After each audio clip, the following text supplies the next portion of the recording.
Hi friends, it's Joan at 10 Pentacles Tarot.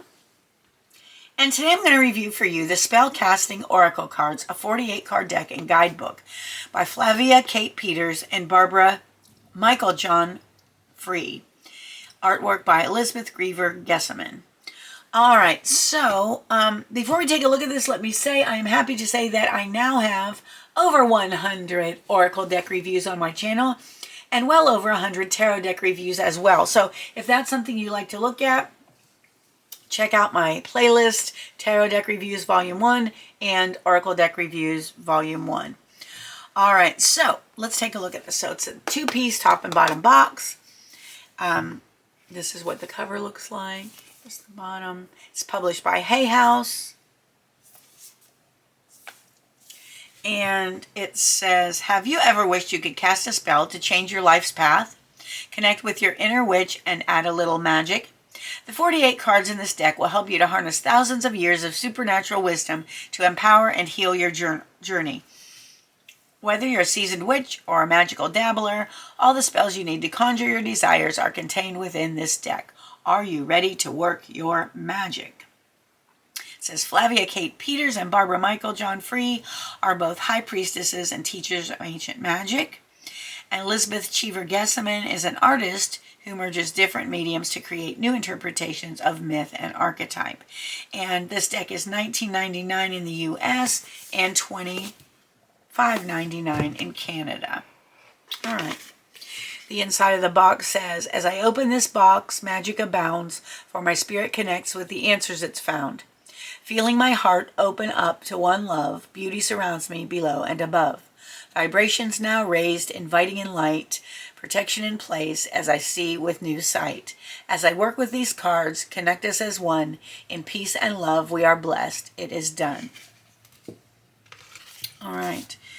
Let us take a look at the guidebook. First, this is a soft cover matte finish book. It's pretty thick. There's a picture of Flavia, I'm not sure, I'm sorry. Kate Peters and Barbara Michael John Free. And it says, spellcasting has been used by witches since the birth of magic, and now that power lies in your hands. Each card of this deck connects you to the magical forces required for spell work to harness and manipulate the energies needed to bring about your desires.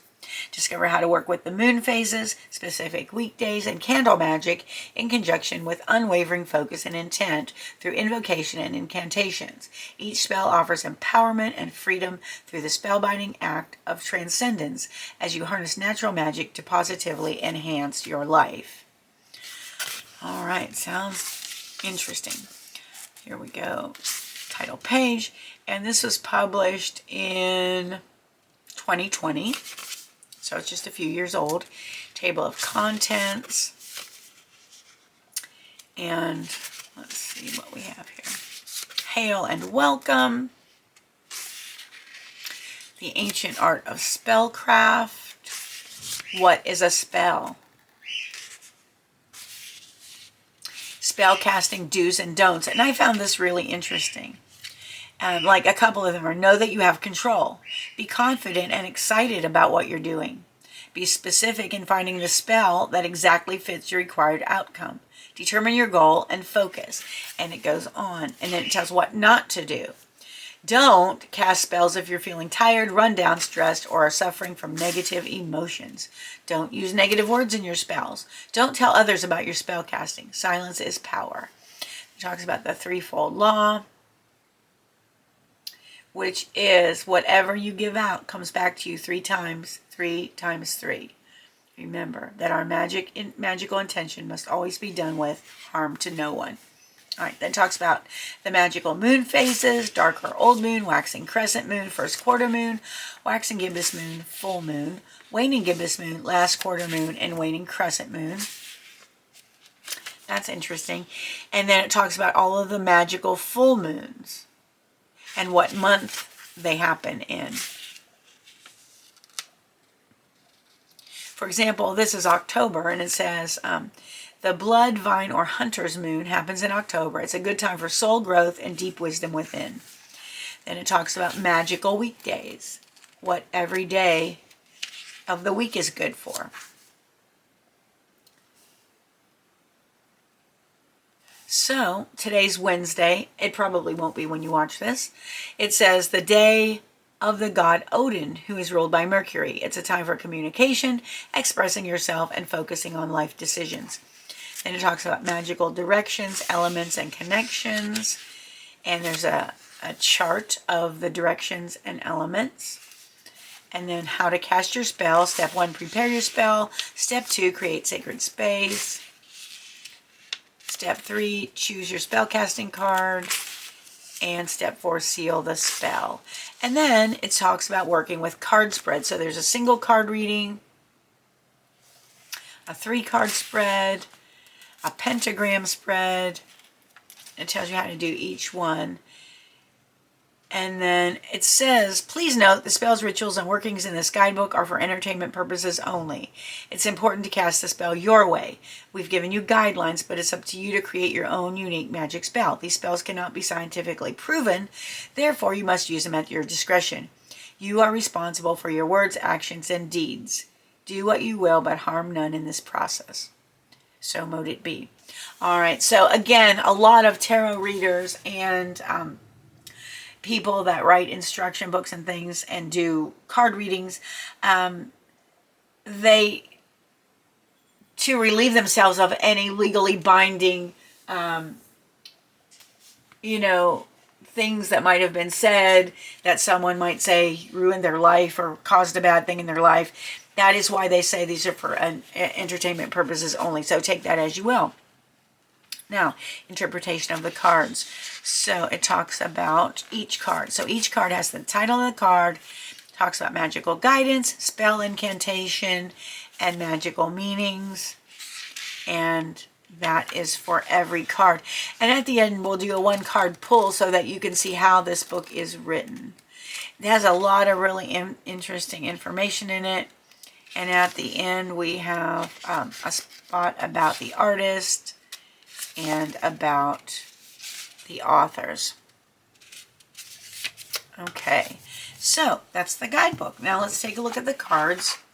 This is the inside of the box. All right, so the cards are satin finish. They're not super glossy. They feel, they feel soft. And some people say that's matte finish. I'd say satin. This is what the back looks like. And the cards each have the picture and the name of the card at the bottom. And they are arranged alphabetically in the book and right now in the deck. So we'll go animals, answers, beauty, blessings, boundaries, career, clarity, closure, commitment, compassion, confidence, courage, dreams, empowerment, family, fertility, financial health,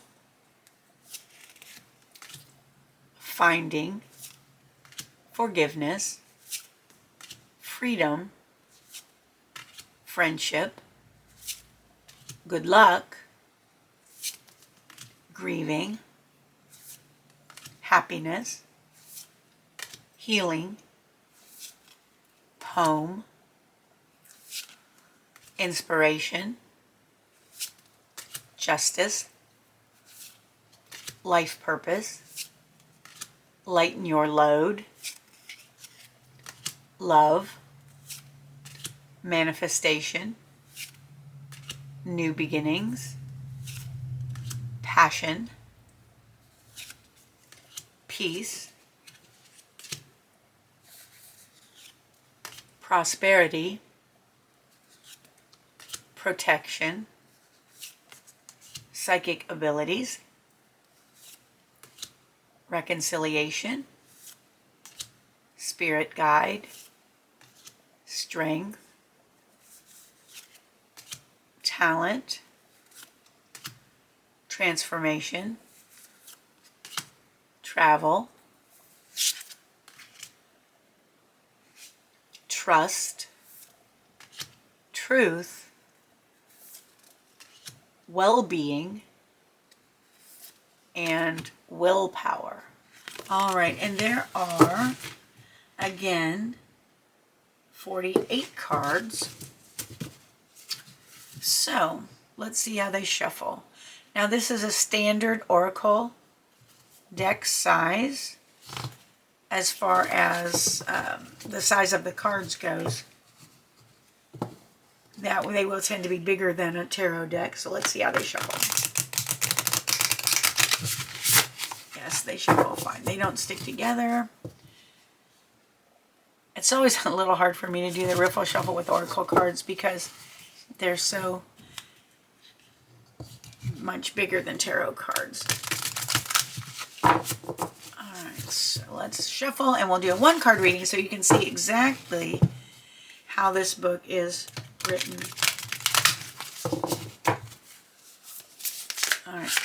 Oh, alright. Spirit, what do you have to say? What does the viewer need to think about today?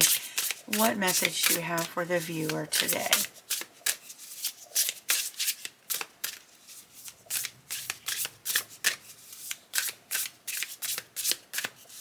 Spirit, what message do you have for the viewer today?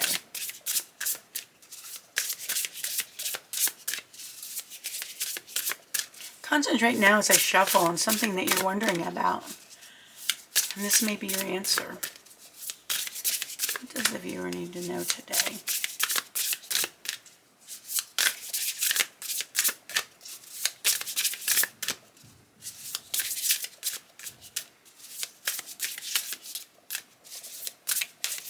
What does the viewer need to know?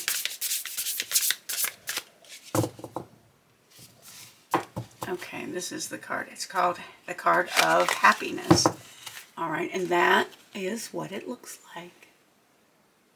Beautiful. It's beautiful. So let me go ahead and read to you the meaning of this card in the deck. And they are, again, as I said, they are presented alphabetically. Okay, here he says, so the first section in the meaning is magical guidance. It says, in the quest for happiness, you need to decipher what it is that truly gives you a cheery disposition. This may be through a loving relationship, securing a top job, gaining popularity, acquiring new clothes, purchasing a shiny car, being surrounded by pets, or going on holiday. Yet the key to happiness is to see joy and perfection in absolutely everything, which in turn gives you a buzz of magic from deep within. The feeling of elation is what you wish to experience. So focus on the positive and be the one to turn frowns upside down. Get everyone smiling. When you choose happiness, your mood is elevated and you tap into a limitless supply of joy. Happy days. Then there's a spell incantation section. It says, choose a box and at noon on a Sunday during the first quarter moon phase, place within it a chalcedony crystal. Go deep within and say, in all I do, I have a choice, be miserable or to rejoice. What I decide reflects on life. 'Tis up to me, choose joy or strife. Open the box, the magic's strong. Happiness now comes along. Contentment, jollity, and cheer will keep me going through the year. Now, imagine placing into the box everything that makes you happy. Close the box to treasure always and say, gratefully I accept the magic of you, of protection to assist in all that I do. Lend me the courage, build power in me, assist my transcendence, so mote it be. And then the section on magical meaning says, an event has a very happy outcome. Actively seek out situations that are positive and uplifting. Good news arrives. Happiness is yours, and a happy outcome is assured. So if you were to do a one-card reading and you were not interested in, doing a spell or an incantation or anything like that, you would probably read the magical guidance meaning and the magical meanings. And again, an event has a very happy outcome. Actively seek out situations that are positive and uplifting. Good news arrives. Happiness is yours. And a happy outcome is assured. So that is a super happy card for the day. And I hope you do have a happy day. And that was my review of the Spellcasting Oracle cards, written by Flavia Kate Peters and Barbara Michael John Free, with artwork by Lisbeth Cheever Gesseman. And it is a 2020 deck, I believe I said. Double check. 2020 deck, and published by Hay House. Alright friends, if you enjoyed the video, please give it a thumbs up. Consider subscribing to my channel if you have not done so. It's completely free for you. And if you hit the notification bell, you'll be notified whenever a new video is uploaded, and you won't have to miss any at all. I want to thank you for being with me today. I appreciate you more than you'll ever know. I hope you have a wonderful morning, afternoon, or evening, whatever it is where you are, and I hope to see you again soon. Thanks for watching. Bye-bye.